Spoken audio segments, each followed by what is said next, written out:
Welcome back to the Deep Dive. Today we are tackling a word you see everywhere, a word that's very politically charged.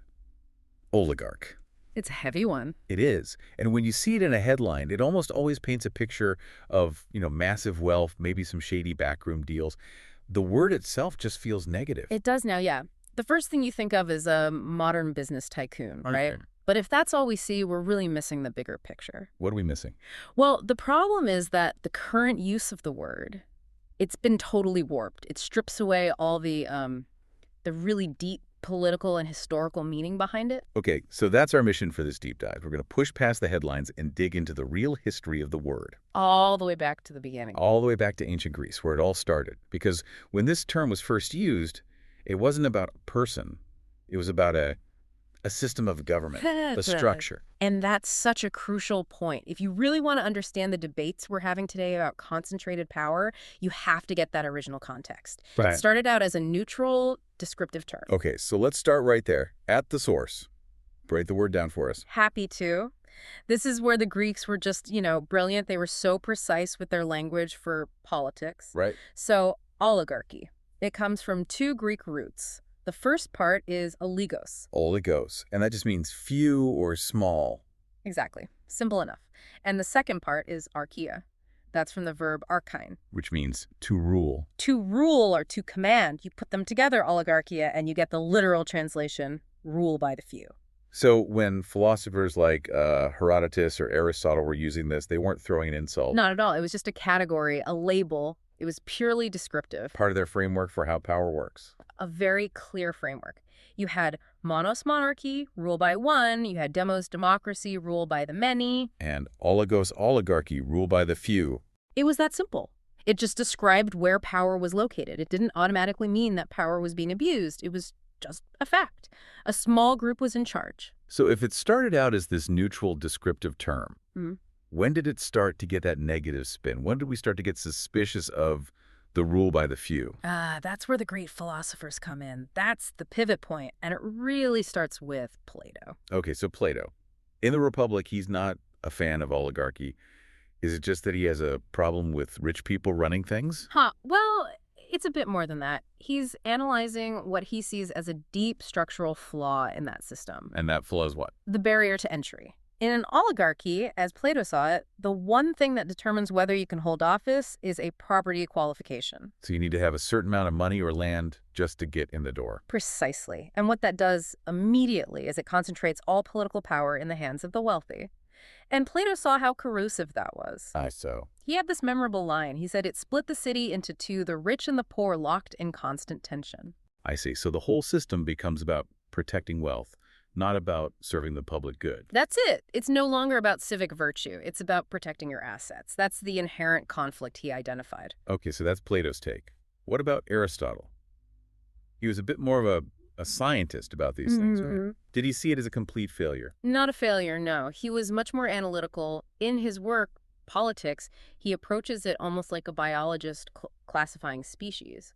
He was critical for sure, but he put it into a system. And this is where we get that really famous distinction, the one between aristocracy and oligarchy. That's the one. And this is the moment the term really changes forever. For Aristotle, aristocracy was the good version of rule by the few. Rule by the best. Exactly. It was supposed to be based on virtue, on merit. The leaders were the most capable, the most moral citizens. But then oligarchy is the corrupted form of that. It's the deviation. Oligarchy is what happens when wealth, just pure money and property, replaces virtue as the most important qualification for a leader. So it's not just rule by the few anymore. It's specifically rule by the wealthy few. And crucially, rule by the wealthy few for their own interests. Right. So the problem isn't the number of rulers. It's that the rules themselves are designed to benefit those rulers. That's the core distinction. Aristotle saw that if you base political power on property, the laws that get made will always protect that property. They'll protect large fortunes. They'll prevent land from being redistributed. It becomes a system of self-preservation for the rich. And that's the point where the word sheds its neutrality for good. It's the moment it picks up that baggage of being biased and self-serving. And that's the meaning that has stuck with it for over 2,000 years. Wow. So that distinction, virtue versus property, is just Yeah. It's everything. And once you see that pattern, you start to see it pop up all over history. It's everywhere. The pattern is incredibly persistent. I mean, take ancient Rome, the Roman Republic. It had assemblies for the people, sure, but the real power, The Senate. the Senate. And it was a textbook oligarchy. Because it was dominated by the same few patrician families for centuries. For centuries, families like the Cornelii, the Julii, the Claudi, they controlled everything. And they did it through their vast land holdings and this system of patronage. Where they essentially owned the loyalty of the lower classes. Right. Through debt, through favors. They controlled votes, military commands, finance. It was concentrated hereditary wealth operating as the government. And you see that same kind of structure carry over into medieval Europe. Oh, absolutely. The entire feudal system was basically an oligarchy based on birthright. You had a tiny class of lords and barons who controlled all the land, all the titles. And they kept that power locked down through things like inheritance and strategic marriages. Exactly. The few who ruled were defined by bloodline, which always came with massive untouchable property. But I think the really fascinating examples, the ones that feel a bit more modern, they come from Renaissance Italy. Yes, the merchant elites, they were absolute masters at turning financial power into political control. Like in Venice. Venice is a perfect case. The oligarchy there was literally written down. Your family name had to be in the Golden Book, this official register. And if it wasn't? If it wasn't, you couldn't be part of the government. End of story. It didn't matter how rich you were or how smart you were, your bloodline was your ticket in. And then you have Florence and the Medici family. They feel like the ultimate example of this. Oh, the Medicis. They are maybe the best historical example of how to convert business wealth into political power without ever officially taking over. They were bankers, right? That was their main thing. They were bankers, first and foremost, and they used their money from banking, from trade, from funding art to basically pull all the strings in Florence. But they kept up the appearance of a republic the whole time. How did they pull that off? It was subtle. They made sure their allies got key government jobs, they influenced elections from the shadows, and, maybe the most important thing, they controlled the debt. The debt of their rivals. The debt of their rivals, of other powerful families, of key city officials. If you owed the Medici Bank a lot of money, how freely could you really vote against their interests? You couldn't. You couldn't. They ran the city from their bank. It's the perfect demonstration that controlling the money is controlling the policy. And that just leads us straight into the modern era, where the line between economic and political power has gotten, almost impossibly blurry. It's the core of the modern definition, really. The word oligarch has expanded. It's not just about a formal political system anymore. It's about individuals. Exactly. It's about powerful individuals whose personal wealth is so immense, it gives them the same kind of influence as a head of state. And they have that power without ever having to run for office. So the modern oligarch doesn't need a seat in the Senate. They just need to control the things that influence the Senate. Right. They control the flow of information, the flow of capital. The mechanisms they're much more sophisticated now. What are we talking about? Lobbying? Campaign donations? It's all of that, but on a massive scale.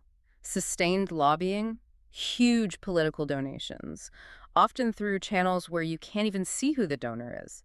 It's also about leading these giant corporations whose decisions can affect an entire country's economy. I think two of those mechanisms are really key to understand. Philanthropy and regulatory capture. Yes.